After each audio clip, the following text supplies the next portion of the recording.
Welcome to Varsha's tutorials. आप मेरे साथ कर रहे हैं लाइफ प्रोसेसेस का सबसे इंपॉर्टेंट टॉपिक सर्कुलेटरी सिस्टम। हमने ये पूरा मैंने आपको पूरा एक्सप्लेन कर दिया था और ये चैप्टर हमारा एंड हो गया था, टॉपिक हमारा एंड हो गया था। आज हम इससे रिलेटेड पूरे सर्कुलेटरी सिस्टम से रिलेटेड जो इंपॉर्टेंट क्वेश्चंस हैं, जो आपके बोर्ड में आने की पॉसिबिलिटी ज्यादा है, इसमें मैंने एनसीईआरटी के क्वेश्चंस भी कवर किए हैं और इसके अलावा लास्ट 15 ईयर्स में जो बोर्ड के अंदर क्वेश्चंस पूछे गए वो मैंने कवर किए हैं। तो चलिए हम बिना कोई टाइम वेस्ट किए स्टार्ट करते हैं, लेकिन इसके पहले मेरा चैनल सब्सक्राइब कीजिए, वीडियो स्टार्टिंग से एंड तक देखिए और आपके कोई सजेशंस होंगे तो आप मुझे दीजिए। स्टार्ट करते हैं। मैंने इसमें 10 इंपॉर्टेंट क्वेश्चंस आपके लिए दिए हैं, आप इसको कीजिए, इसके बाहर से कुछ नहीं आता।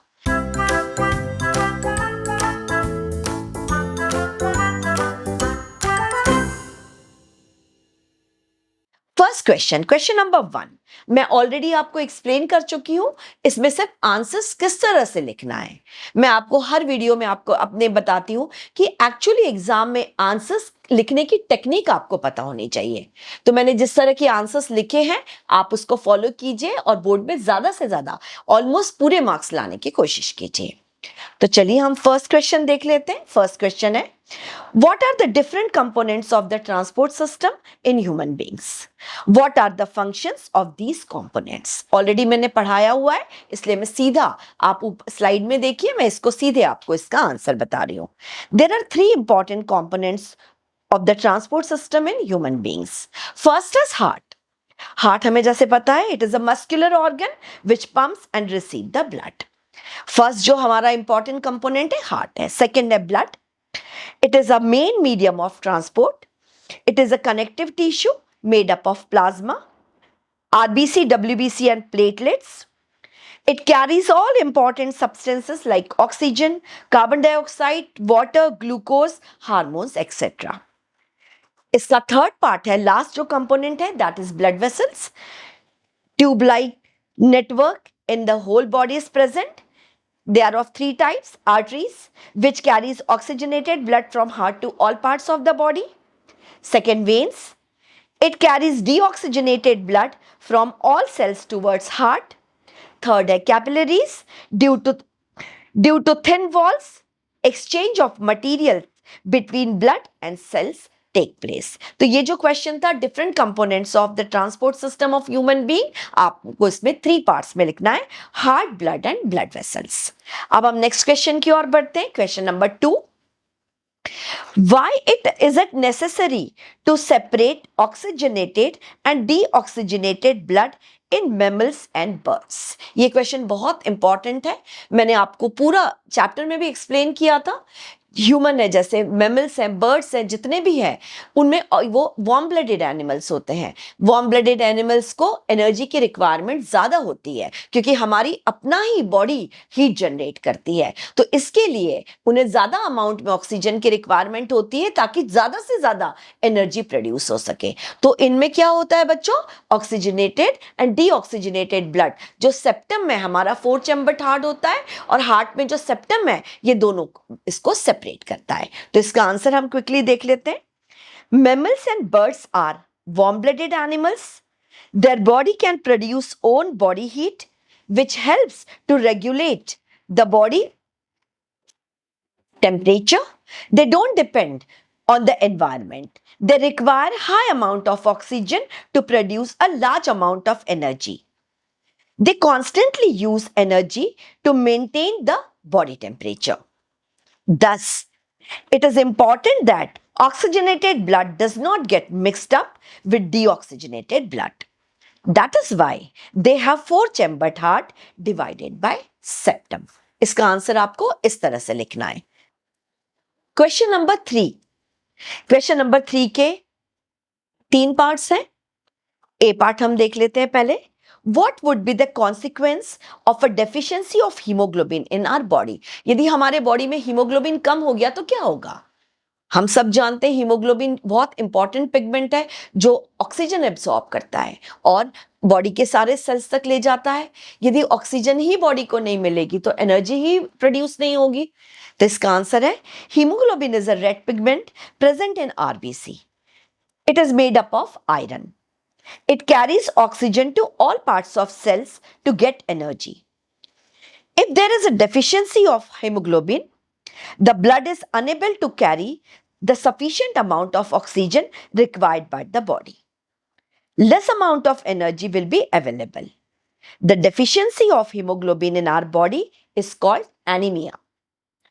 The person will feel weak, pale, lethargic, and he is unable to perform routine activities. तो आपको समझ में आ गया होगा कि हीमोग्लोबिन कितना हमारे बॉडी के लिए इंपॉर्टेंट है। इसका बी पार्ट हम देखते हैं। बी पार्ट है why cigarette smoking injurious to health. मैंने आपको पहले भी एक्सप्लेन किया था कि सिगरेट के अंदर जो निकोटिन होता है वो हमारे लंग्स के अंदर जो एल्वियोलाई प्रेजेंट होता है उसके लिए हार्मफुल होता है। ये एल्वियोलाई को रप्चर कर देता है।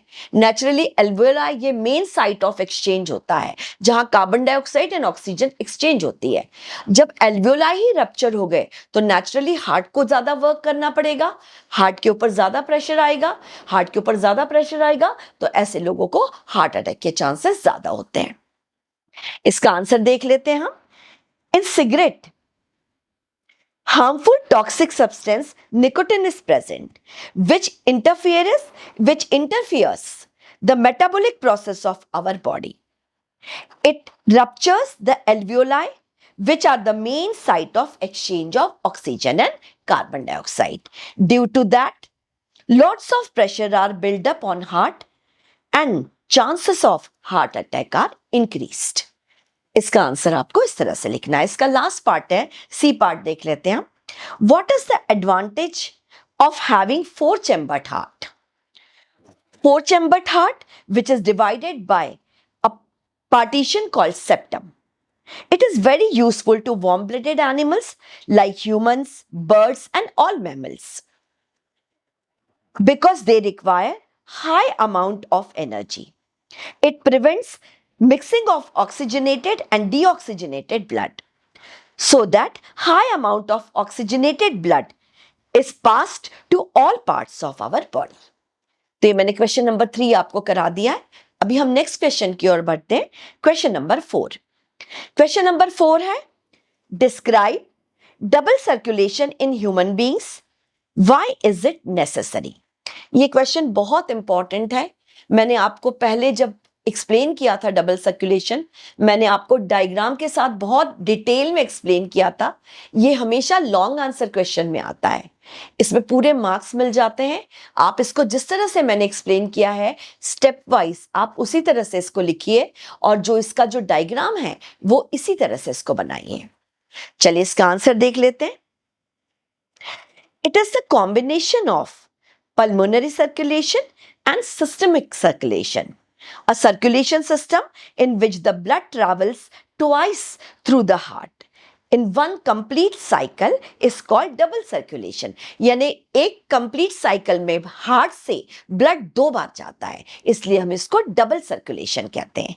इसको हमने 2 पार्ट में डिवाइड किया था, जैसे मैंने पहले एक्सप्लेन किया था, पल्मोनरी सर्कुलेशन एंड दूसरा है systemic circulation. Necessity of double circulation, double circulation क्यों इंपॉर्टेंट है? Human have 4-chambered heart, 2 upper part auricle, 2 lower parts ventricle. Upper parts को हम ऑरिकल्स कहते हैं, लोअर पार्ट्स को हम वेंट्रिकल्स कहते हैं। In human left side and right sides, जो लेफ्ट साइड से एंड राइट साइड है ये जो है it is completely separated by a partition called septum. It prevents, जो सेप्टम होता है, जो एक पार्टीशन होता है, it prevents the mixing of oxygenated and deoxygenated blood. Human is a warm blooded animals, so it requires lots of energy to maintain body temperature. तो आपको इसलिए नेसेसिटी आता है तो ये आंसर लिखना है। अभी हम नेक्स्ट देख लेते हैं वर्किंग ऑफ हार्ट, जो डबल सर्कुलेशन सिस्टम किस तरह से वर्क करता है।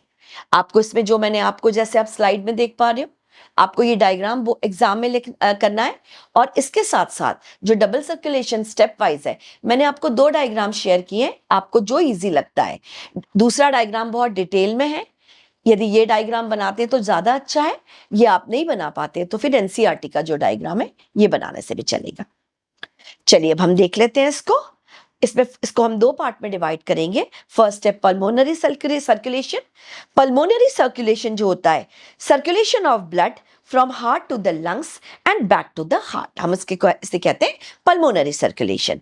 दूसरा होता है हमारा systemic circulation, circulation of blood from heart to all parts of the body except lungs and back to the heart, इसे हम कहते हैं सिस्टमिक सर्कुलेशन। इसका वर्किंग देख लेते हैं हम।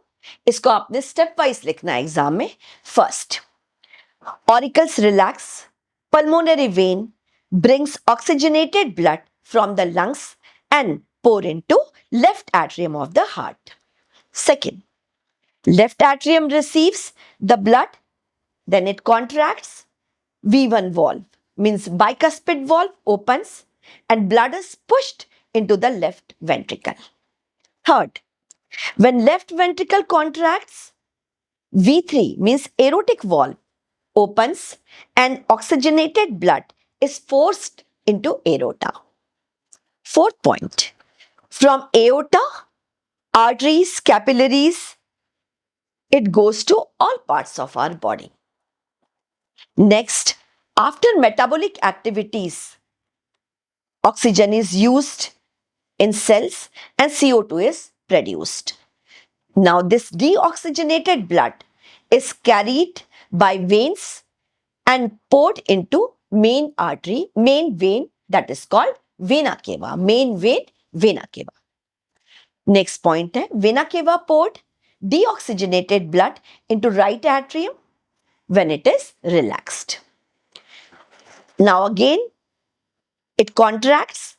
V2 means tricuspid valve opens and blood is pushed to left ventricle. Next, point 7. When left ventricle contracts, it forced deoxygenated blood to pulmonary artery through V4 valve. Now, last point, pulmonary artery carries deoxygenated blood to lungs and carbon dioxide is released. Again, oxygen वापस आ जाती है and blood becomes oxygenated.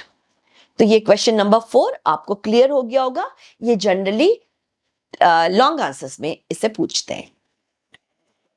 Next question 5 हम देख लेते हैं। Question 5 हमारा difference है, difference between arteries and veins. Generally बच्चे क्या करते हैं, सपोज 2 मार्क्स का आता है, बोर्ड में मैंने देखा है बच्चे सिर्फ 2 पॉइंट्स लिखते हैं। आपको इस तरह से नहीं करना है। यदि 2 मार्क्स का आता है आपने पॉइंट्स सारे लिखने हैं, शॉर्ट में लिखिए लेकिन पॉइंट्स पूरे कवर कीजिए। मैंने आपको सारे पॉइंट्स बहुत शॉर्ट में कवर कराए। हम देख लेते हैं आर्टरीज एंड वेन्स में डिफरेंस। आर्टरीज का पहले हम देख लेते हैं, उसके बाद मैं आपको वेन्स एक्सप्लेन करूंगी। Arteries, it carries blood from heart to all parts of body. Second, it carries oxygenated blood, इसका एक्सेप्शन है pulmonary artery. Third, walls are thick and elastic. Fourth, valves are absent. Fifth, blood flows at high pressure. Next point है, it is situated at deep in the muscles. Arteries बहुत deep muscles में situated होती है। अब हम veins के देख लेते हैं, veins के point देख लेते हैं। First, veins carry blood from body parts to the heart. Second point, it carries deoxygenated blood, इसका एक्सेप्शन है pulmonary vein. Walls are thin and they are less elastic. Valves, जो valves हैं, they are present. Blood flows at low pressure. They are situated at the upper side of the muscles. आपको यदि आते हैं तो इतने points आपको लिखने हैं। क्वेश्चन नंबर 6, अगेन ये भी बहुत इंपॉर्टेंट है, इनमें से 1-2 क्वेश्चंस एग्जाम में आते हैं। ये गिव रीजंस हैं। First reason, first, veins have valves whereas arteries do not. ये मैंने आपको ऑलरेडी जब एक्सप्लेन किया था वेन्स एंड आर्टरीज, मैंने उसमें एक्सप्लेन किया था। मैं क्विकली इसका आंसर आपको पढ़ देती हूँ। Veins carry deoxygenated blood at very low pressure, so to prevent backflow they have valves. In arteries, oxygenated blood is flowing at very high pressure, so they do not require it. They do not require valves. Second reason, question number 2. Second reason, veins have thin walls as compared to arteries. इसका answer है arteries carry oxygenated blood. Arteries carry oxygenated blood from the heart to various organs under high pressure. So they have thick and elastic walls. Veins collect deoxygenated blood from body parts and bring to the heart. Blood flows at low pressure in veins. So they have valves present in it because they have thin walls. Next question. Third reason है ventricles have thicker muscular walls than atria. इसका answer है ventricles have to send blood to great distance to all part of our body. Thus, the pressure is very high. They force the blood at high pressure into aorta. That is why they have thick muscular walls. Next question है why are WBC called soldiers of our body? जैसे मैंने आपको already explain किया था कि जो WBC है, answer आपको लिखा हुआ है मैंने, उन्हें हम सोल्जर्स ऑफ बॉडी कहते हैं क्योंकि जो WBC है, वाइट ब्लड कॉर्पसेल्स हैं, ये एक इंपॉर्टेंट टाइप के प्रोटीन जिसको हम कहते हैं एंटीबॉडीज, ये प्रोड्यूस करते हैं. तो जब एंटीबॉडीज ये प्रोड्यूस करते हैं तो जो भी बाहर के जो फॉरेन बॉडीज हैं, हार्मफुल बैक्टीरिया हैं, वायरस हैं, ये जब हमारे बॉडी पे अटैक करते हैं जिन्हें हम एंटीजन कहते हैं, तो ये जो एंटीबॉडीज हैं ये उस एंटीजन को किल करके खत्म कर देते हैं ताकि हमें हमारी बॉडी को हार्मफुल सब्सटेंस से बचाते हैं. इसलिए हम इन्हें सोल्जर्स ऑफ बॉडी कहते हैं. इसका आंसर आप स्लाइड के ऊपर देख रहे हो. चलिए इसका लास्ट रीजन हम देख लेते हैं. एम्फीबियंस और many reptiles have 3 chambered heart and can tolerate mixing of oxygenated and deoxygenated blood. मैंने आपको ऑलरेडी इसको बहुत बार एक्सप्लेन किया हुआ है. ये मैंने कंप्लीट वीडियो आपको ब्लड सर्कुलेशन इन एनिमल्स पढ़ाया हुआ है. मैं इसका आंसर ही डायरेक्टली आपको पढ़ देती हूँ. Both means amphibians and reptiles, both are cold blooded animals whose body cannot produce own heat. They are totally dependent on the environment. These animals do not require much energy to maintain the body temperature. Since they require less energy, less oxygen, so mixing of blood do not affect them. तो ये main आपके give reasons यहाँ complete. Question number 7 हम देख लेते हैं. What is blood clotting? Describe its mechanism. What happens if a leak develops in the system of blood vessels? इसका answer हम देख लेते हैं. It is an important self process that prevents excessive bleeding when a blood vessel is injured. It is a transformation of liquid into jelly-like state. It is called coagulation of blood. We know that in plasma 2 important proteins are present. They are called prothrombin and fibrinogen. They help to stop bleeding. If there is a leakage in a blood vessels due to some injury, the blood platelets help to stop these leaks. The platelets form the clot by forming a mesh या net-like structure over the leak, and leaking of blood is stopped. आपको इस तरह से इसका answer लिखना है. इसके बाद मैंने मैकेनिज्म आप यहाँ स्लाइड पे देख पा रहे हो. मैंने पूरा आपको रिएक्शन एक्सप्लेन किए. एग्जाम में आपको रिएक्शन जितनी ज्यादा से ज्यादा हो आपने एक्सप्लेन करना है. आप ये देख लीजिए ऊपर स्लाइड में रिएक्शन मैंने लिखी हुई है. इंजर्ड टिश्यू है, यहाँ पर प्लेटलेट्स जाती है, ये यहाँ पर release inactive enzyme called thromboplastin. अब ये थ्रोम्बोप्लास्टिन क्या करता है? ये रिएक्ट करता है प्रोथ्रोम्बिन, कैल्शियम आयन की हेल्प के साथ ये बनाता है थ्रोम्बिन. थ्रोम्बिन जो है ये एक्टिव एंजाइम है. आप थर्ड स्टेप में जैसे देख पा रहे हो, अब ये जो फाइब्रिनोजन है, जो सोल्यूबल प्रोटीन है, ये इस एक्टिव थ्रोम्बिन से रिएक्ट करता है और ये कन्वर्ट हो जाता है फाइब्रिन में, जो इनसोल्यूबल प्रोटीन है।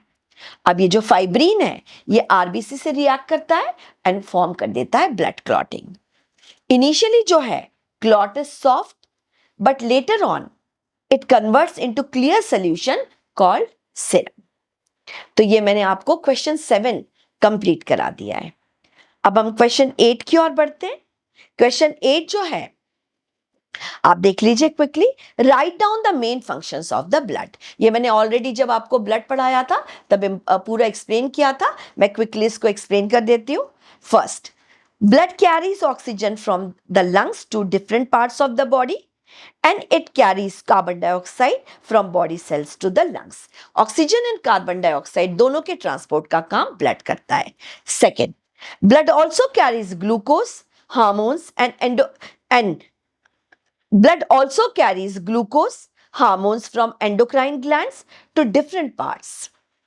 Third point है इसका, it also carries urea which is called nitrogenous waste to the kidney for excretion.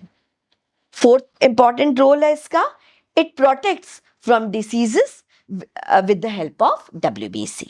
And last इसका यूज है, लास्ट इसका रोल है, it regulates body temperature.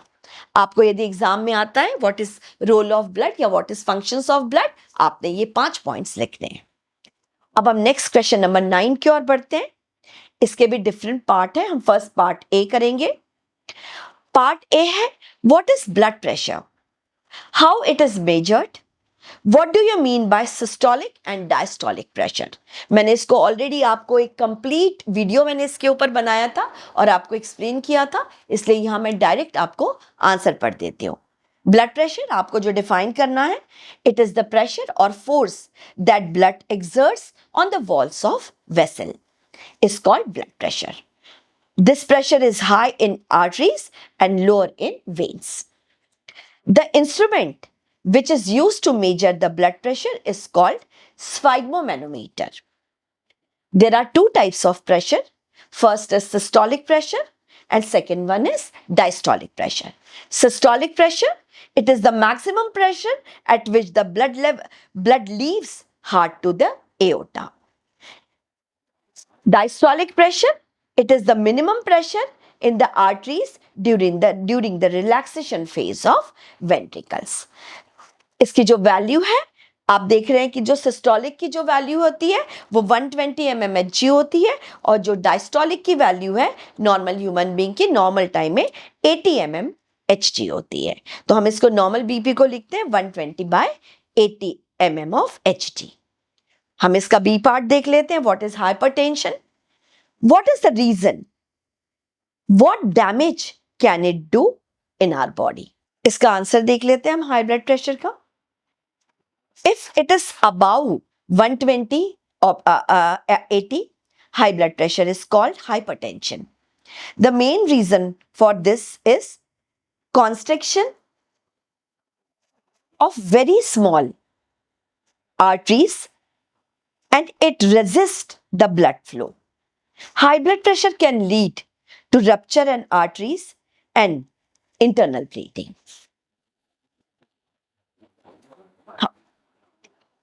अब हम नेक्स्ट पार्ट की ओर बढ़ते हैं। मैंने इसका A and B part cover कर दिया है। अब हम क्वेश्चन 10 की ओर देखते हैं।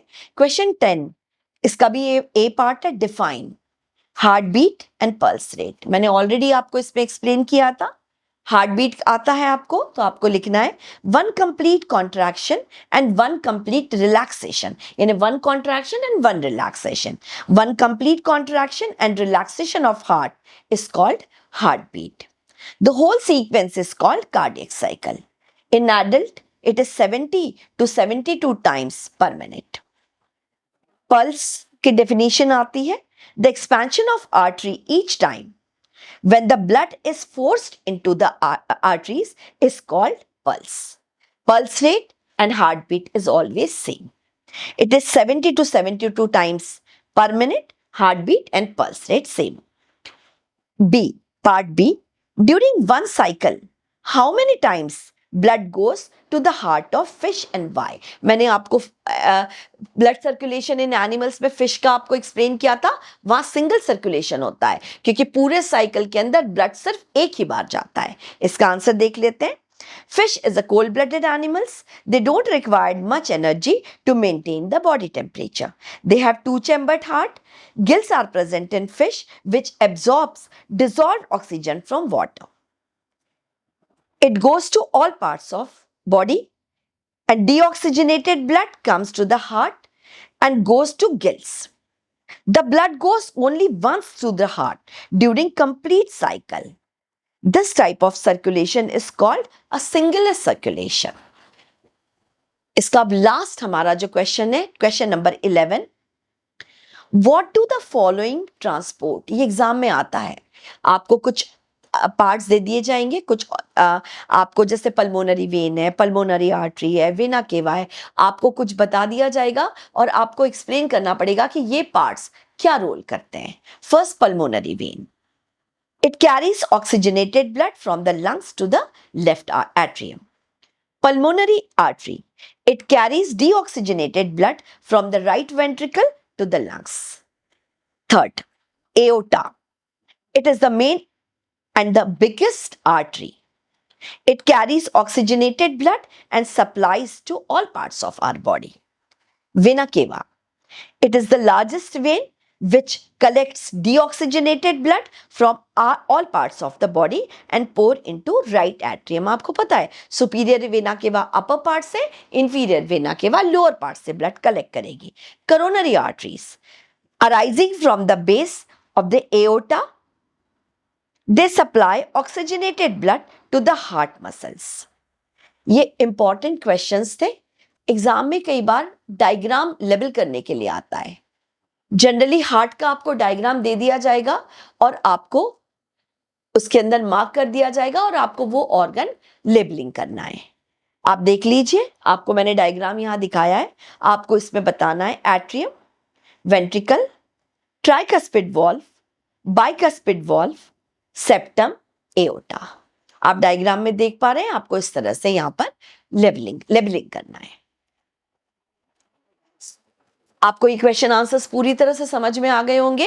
ये सर्कुलेशन जो बहुत इंपॉर्टेंट टॉपिक था, इसको मैंने यहां पर कंप्लीट कर दिया है। चैनल सब्सक्राइब कीजिए और ज्यादा से ज्यादा इसका फायदा उठाने की कोशिश कीजिए। अभी जो नेक्स्ट मेरा जो वीडियो होगा, लाइफ प्रोसेसेस का लास्ट पार्ट हमारा डाइजेस्टिव सिस्टम या न्यूट्रिशन, हम उसे कवर करेंगे।